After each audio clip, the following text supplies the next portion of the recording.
Баршаңызға сәлем, бүгін сендермен құймақ пісіретін боламыз.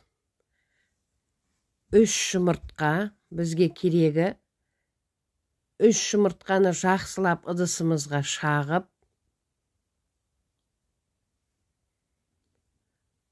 одан кейін жарты шай қасық тұз саламыз.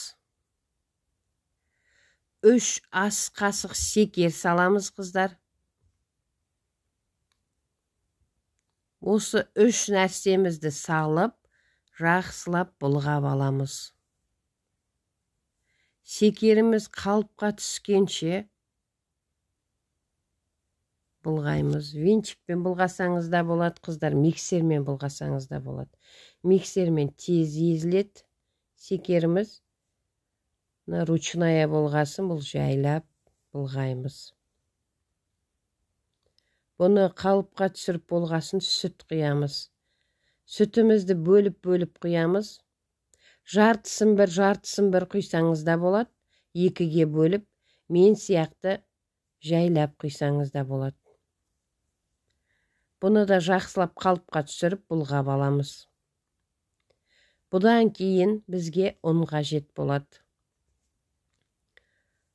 Ұнымызды жайлап саламыз. Онда бізге 1 бокал керек. Барлығын описаниеде жазып кететін болам, қыздар. Түсінбеген жеріңізді оқып алсаңдар болады.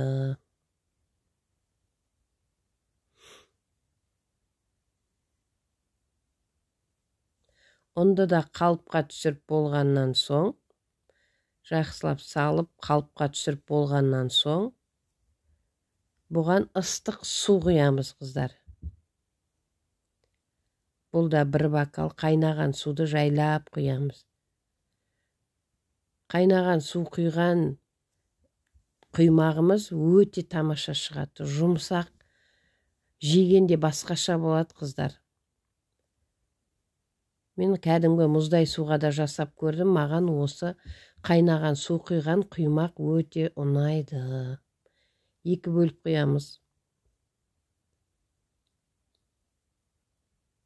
Бұларды да жақсылап қалыпқа түскенше бұлғаймыз.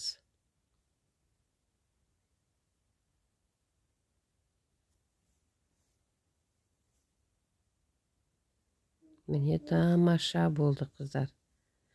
Енді 3 ас қасық сұйық май құямыз. Ең соңында құямыз майды, қыздар.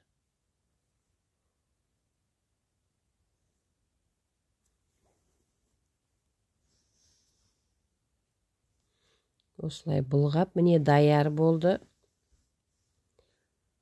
Енді табамызға құйып пісіріп көрсететін боламын. Міне осылай. Өте тамаша, қыздар, жасап көріңдер. Аударамыз.